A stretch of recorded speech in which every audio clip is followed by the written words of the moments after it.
It was my 20th birthday when my dad showed up with photos of rich heiresses from all over the country. He wanted me to pick one for a political marriage. I told him I'd leave it to fate. Why? Because in my last life, I picked Rachel Osborne from Champton without thinking twice, and, man, did that screw everything up. After we got married, I found out her real boyfriend, Zacharias Newman, had gotten drunk at some bar because he was heartbroken about our marriage. While he was wasted, a robber mugged him and cut his tendons. He tried to kill himself 3 times. And who did Rachel blame for all of it? Me. She took everything from my family and gave it all to him. We lost everything. Then he cut our brake lines, and my whole family died in a car crash because of it. So this is my second shot. This time, I'm picking Serafina Oliveira from Fortunopolis. She's religious and doesn't care about money or social status. I'm supposed to get engaged to Serafina, but apparently, Rachel's losing her mind over it. I placed Serafina's photo in front of my parents. They exchanged a worried look. I could tell what they were thinking. Segard, we know you've always been into Rachel. How about you just? I shook my head. If God wants me to marry Serafina, then that's what I'm doing. I knew exactly where things would go if I married Rachel. My family and I would die. Everything we had would be stolen. I wasn't making that mistake again. My parents backed off once they saw I'd made up my mind. Okay, we'll talk to the Oliveiras. But since we're both big names, we'll keep this under wraps until it's official. We don't need any drama. Yeah, I got it, I said. That night, I was supposed to go to a charity gala. But somehow the reporters found out and swarmed me the second I arrived. Mr. Shaw, who's the lucky girl? Before I could answer, another reporter jumped in. Your family's basically royalty around here. Every heiress in the country would kill to marry you. But we all know you're obsessed with Rachel Osborne. You picked her again, right? I looked right at Rachel as she walked in. The cameras immediately swung toward her. She rolled her eyes at all the attention. Excuse me, move her, security shouted, pushing the reporters aside. Then Rachel grabbed the pale guy next to her, Zacharias Newman. She pulled him close. Zacharias is the only man I'll ever love. Even if my family forces me to marry someone else, I'll never give him up. He's everything to me. Zacharias hugged her tightly as the reporters went crazy taking photos. Some looked back at me, probably hoping to catch a heartbroken expression for their headlines. Some guys nearby started laughing. So what if he's the top family's only son? Rachel doesn't care. She only wants that nobody's kid, dude. He's embarrassing his whole family. Might as well be her backup. The mocking got louder. Zacharias smirked at me when Rachel wasn't looking. I just turned around and focused on the gala. Later, the organizers seated Rachel at my table. She didn't even try to hide her anger. I've told you a million times, I don't want to marry you. Why can't you just accept that? I'd heard it before. It still stung. I'm letting you go, I said quietly. Rachel slammed her fist on the table. Then why are you forcing me to marry you? Just because your family's at the top? You think you can control my life? You're taking away my dignity. Even if we do get married, you'll never get a single day of my time. That was a promise she definitely kept. In my last life, she never gave me anything. Then Zacharias came over with tears in his eyes. Mr. Shaw, I know you hate me, but my parents had nothing to do with this. My dad almost had a heart attack when your bodyguard kicked him out. Please, just let us be. Even if I have to watch Rachel marry you, I'll accept it. His voice trembled. Rachel immediately grabbed his arm and glared at me like I was trash. Zacharias has nothing to do with this. Why are you taking it out on him? I had no idea what she was talking about. You've been like this since we were kids, Rachel snapped. You think you can do whatever you want and get away with it. Then some guy tried to curry favor and handed her a gift box. Ms. Osborne, this is for your engagement. Rachel grabbed it and hurled it at me in front of everyone. Apologize to Zacharias right now, or I'm not marrying you. I don't care how powerful your family is, I won't marry a snake. The box had sharp edges. It cut my chin open. People gasped, but nobody stepped in. I touched my chin and saw blood on my hand. This wasn't the Rachel I once knew. She was like the one from my past life, the one who'd caused me nothing but pain. But this time, my heart was growing colder toward her. I'm not apologizing for something I didn't do. You'll regret this, Rachel hissed. Then she grabbed Zacharias and left. My parents panicked over my wound. They took me home and called the family doctor. I was grateful, though, grateful God had given me a second chance. My parents were alive. Our wealth was safe. This time, I'd stay far away from Rachel and Zacharias. A few days later, the Oliveras sent over engagement gifts. They filled our whole house. One of them was an old pocket watch, a family heirloom. It meant they were serious. Warmth spread through my chest. In my last life, when the Osbornes found out how much I loved Rachel, they told everyone they despised me.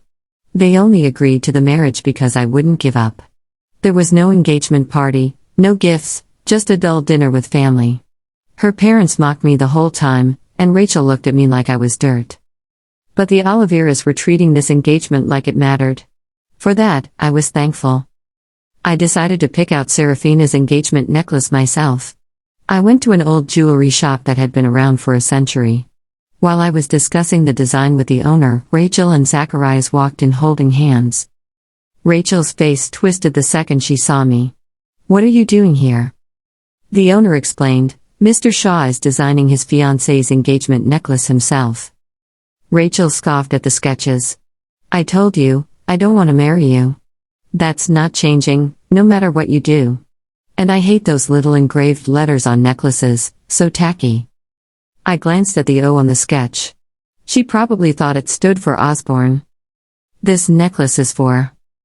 "Oh, this suit is nice, Rachel," Zacharias interrupted, eyes lighting up. He grabbed the suit I'd hung on the rack. Rachel's expression softened. "We can get the owner to make one just like it for you. But I want you to wear it tonight at the concert with me." Zacharias smiled, pretending to be shy. "If it's your suit, forget it. It looks expensive. A guy like me doesn't deserve it." Rachel turned to him with adoration. "Stop it. You're not a nobody. You're the man I love. Segart just looks successful because he's riding his parents' coattails. You're worth more than him." Then she handed the suit to the owner. "Tailor this for Zacharias. We're going to a concert tonight, so hurry up." I frowned. "That's my engagement suit, Rachel." She brushed it off. "I'm busy. I don't have time for an engagement party with your family anyway. Besides, that suit looks better on Zacharias. Not on you." The owner hesitated, waiting for my word. My family had been their biggest client for generations. I sighed. "It's fine. He can have it." Rachel's face brightened instantly. "Then maybe I'll have dinner with you once a month after we're married. How's that?" God, that look on her face, she really thought she was doing me a favor, like she was tossing me scraps. That's when it clicked. No wonder she changed. The moment she realized my family was number one and hers didn't even make the top 10, she switched. I used to admire her for not caring about money. But once she saw how much higher we were, she couldn't stop talking about it. She kept bringing up my family, saying I only had anything because of them.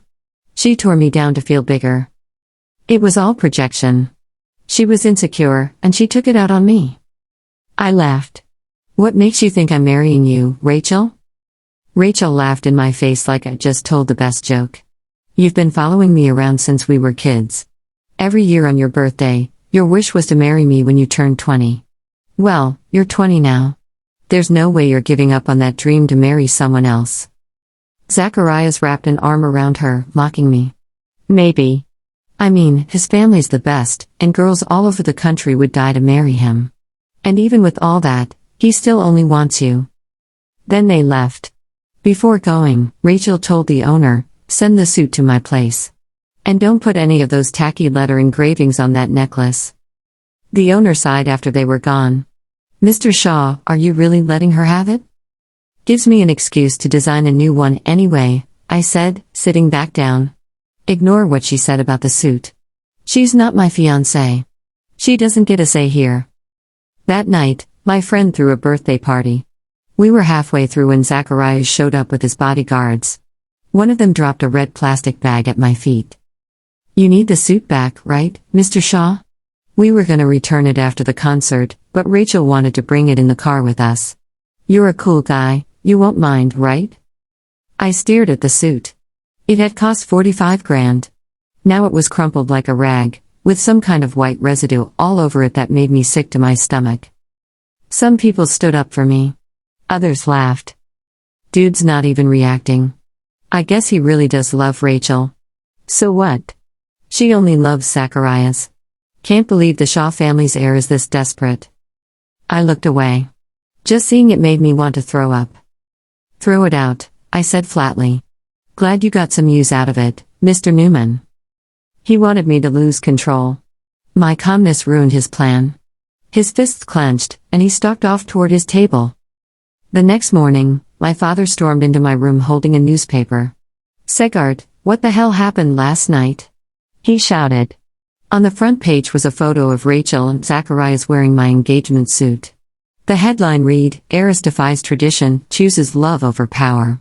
And below it, my name was mentioned like I was some pathetic villain standing in the way of their fairy tale. I didn't even bother explaining. My father sighed and sat down. "We warned you about her. But now the family's name is in every tabloid. The Olivier is called, they're upset. They want to know if you're still serious about Serafina?" "I am," I said. "I'm not changing my mind." He looked at me for a long moment, then nodded slowly. "Good. Because if we lose them, this family's reputation might never recover." That afternoon, I went to the Oliveira estate to apologize in person.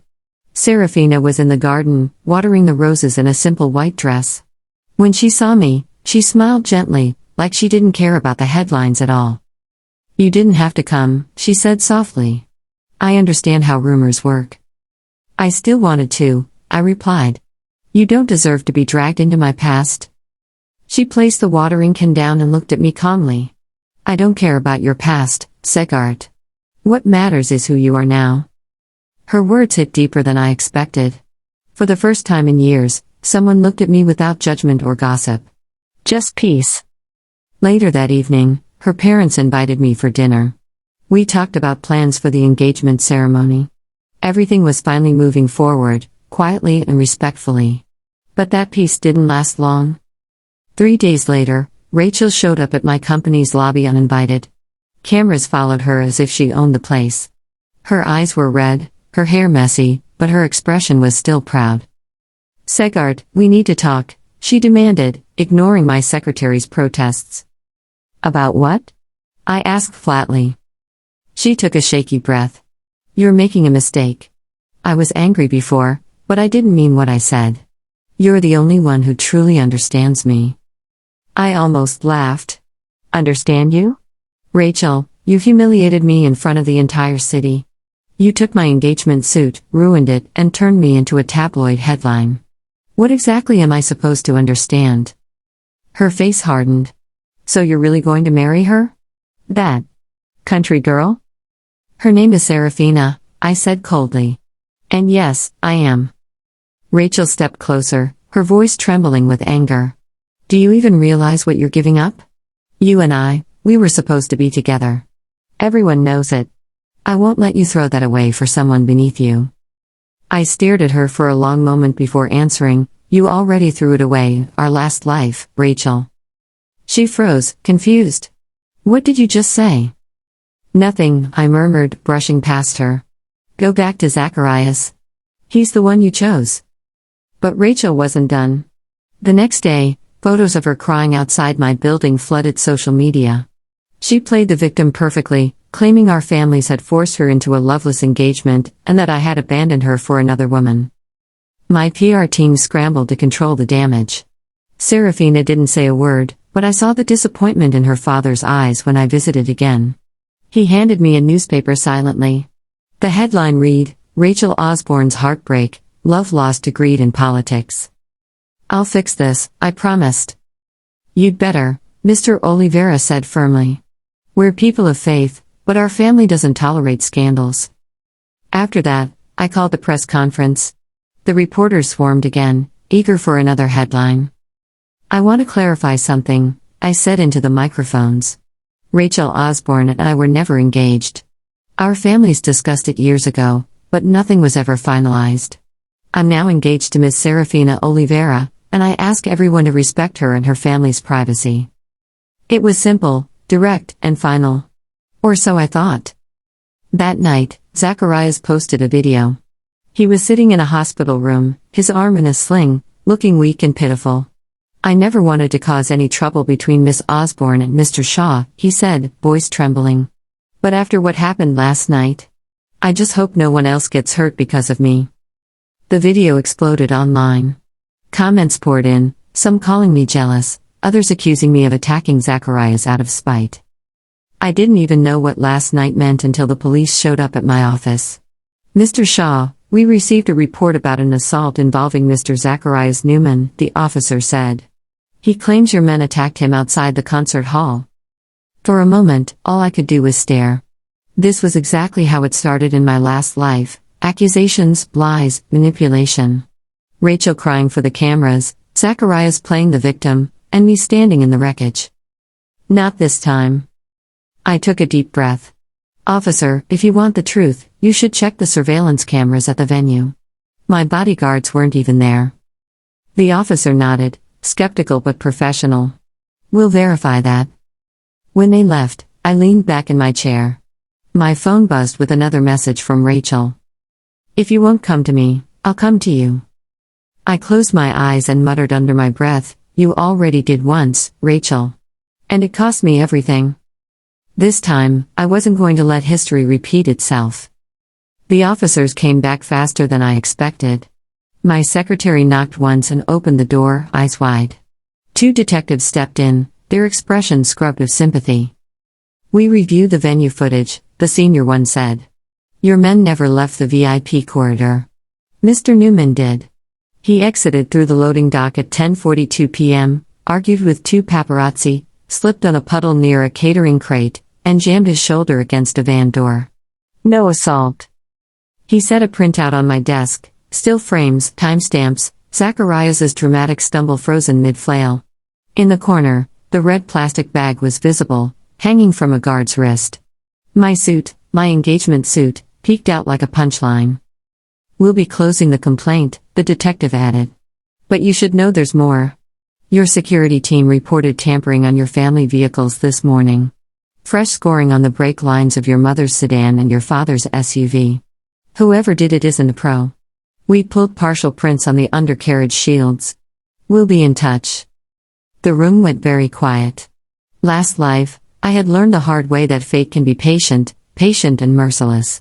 This time, it had given me a warning instead of a funeral. After they left, I called home, voice level only because I'd run out of ways to panic. "Take the back fleet to the service center. No one drives until I say so." Then I called the head of security. "Find every camera between the west gate and the staff lot. And pull the recordings from the jewelry shop. Start with the hour Rachel and Zacharias were there." He didn't ask why. He already knew. By noon, the clips were on my screen. In one, Zacharias loitered near our side gate at dawn, hoodie up, eyes flicking toward the guard tower. In another, he crouched beside the SUV with something shiny in his hand, then jolted like he'd heard a noise and sprinted away. A third clip, grainy but usable, showed him meeting a skinny kid behind the concert hall, pressing cash into his palm. The kid waved a phone. A message thread glowed for half a second in the sick yellow light. My security chief paused the frame and zoomed. "We got the kid. Delivery runner. He says Rachel asked him to deliver a headache to your family. He thought it meant paparazzi. When he saw Zacharias under the car, he got spooked." He handed me a bagged evidence phone. On the cracked screen, a name at the top of the thread, R. Osborne. I should have felt vindicated. I felt tired. "Call the detectives," I said. "Let them have everything." He hesitated. "You want to go public first?" "Not yet." I stared at the red bag in one still frame, at the white crust smeared across fine wool. We do this the right way. By evening, the story had begun to turn. A regional outlet ran a quiet piece about conflicting accounts of the concert incident, with anonymous sources at the venue hinting at staged drama. The police released a short statement: "No evidence of assault by Mr. Shaw or his employees." Rachel's fan accounts flooded the comments with crying emojis and prayer hands. Zacharias posted a blurry photo of his sling. "Pain is temporary," he wrote. "Love is forever." I turned my phone face down and drove to the Oliveira estate. Serafina met me at the gate with a shawl over her shoulders. The night smelled like wet soil and roses. "You shouldn't be alone," she said. "Come in." Inside, her parents waited with teacups and patient eyes. I told them everything: the video, the break lines, the messages. I didn't dress it up. I didn't ask for mercy. Mr. Oliveira listened without interrupting. When I finished, he set his cup down carefully. "There's righteousness in truth," he said. "But righteousness without prudence invites more malice. You cannot fight people who feed on spectacle by giving them a bigger stage." Serafina touched my sleeve. "Let the law speak first. Then, if you must speak, speak once." I nodded. "Then I'll ask one thing. Allow your security to escort you for the next few days. No changes to routines. No surprises. Please." They agreed. The next morning, the detectives returned with warrants.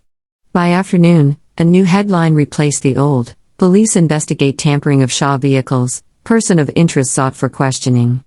They didn't name Zacharias, but the silhouette in the photo could have been no one else. His sling had disappeared. Rachel's team tried to pivot. A PR note landed in my inbox: "All practice concern. Ms. Osborne is devastated by recent events and condemns any acts of violence. She hopes all families will seek peace." My lawyer flagged a second letter, this one from the Osborne's counsel, suggesting a mutual de-escalation agreement that included a private apology from me for misunderstandings at the gala. I forwarded both to the detectives without comment. By evening, the police had Zacharias in a station downtown. The runner's phone, combined with the venue footage, shredded his sling and sorrow script in under an hour. When the detectives showed him the undercarriage prints, he asked for a lawyer. When they played the audio from a dashcam across the street, Rachel's voice, tight with impatience, saying, "Then make him scared, Zach. Do something that will make him come to me." He went pale. They called me in to give a formal statement. I spoke for 6 minutes. On the way out, I passed Zacharias in a corridor. He looked smaller without the bravado, a boy who'd gambled with other people's lives and finally read the odds. He tried to meet my eyes. I didn't give him the comfort. Outside, cameras clustered behind barricades. Microphones thrust toward my chest. I remembered Mr. Oliveira's counsel, Serafina's hand on my sleeve. I said one sentence. "I trust the law, and I ask that you respect the Oliveira's privacy." The world expects heirs to roar. It doesn't know what to do when we whisper. The next day, the jewelry shop owner called. "The necklace is ready," he said. "And the engraving, the one you asked for, it's perfect." I drove there alone, windows down, city heat rolling in. He set the velvet box on the counter and opened it with a little flourish. The pendant was a small olive branch cradling a circle, an O that meant Oliveira to anyone who mattered, not Osborne to anyone who didn't. Inside the circle, 2 tiny initials were etched so fine you had to lean in close to see them: S.O. "Simple," the old man said. "And stubborn. Like a promise." I took it in my palm. It was like the way some things are light because they fit the hand they're meant for. That evening, I returned to the garden where Serafina had watered the roses.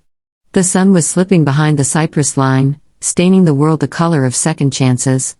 She stood by the fountain in that same white dress, like a patient answer the day had been circling toward. "I brought you something," I said. She didn't ask what. She just stepped closer, and I fastened the chain around her neck. The olive branch settled against her skin and seemed to belong there, as if it had been waiting. "It's beautiful," she whispered. "Thank you."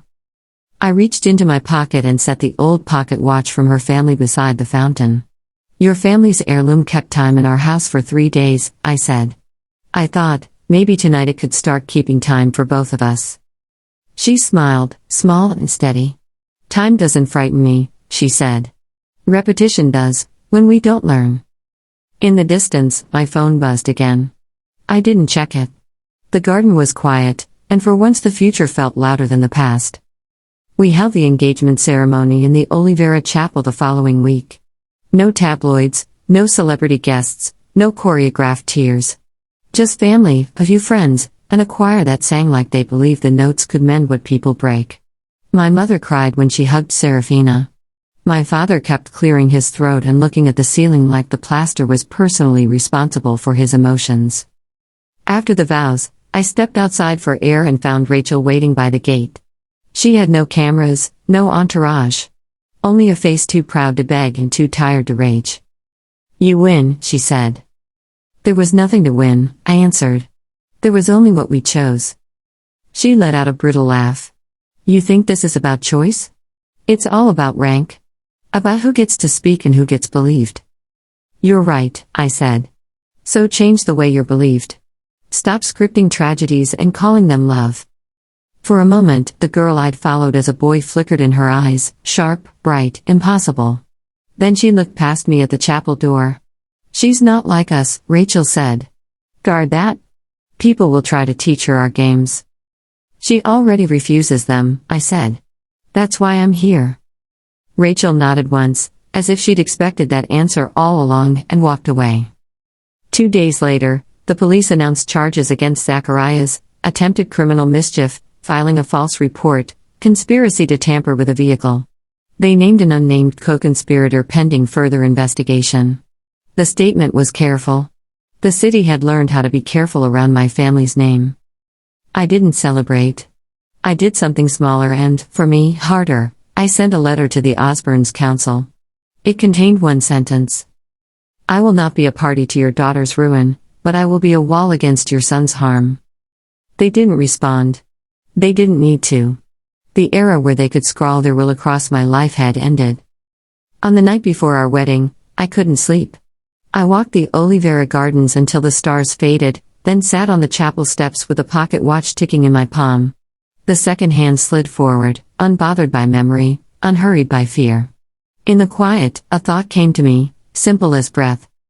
Last life, I tried to save a person who loved my devotion more than she loved me.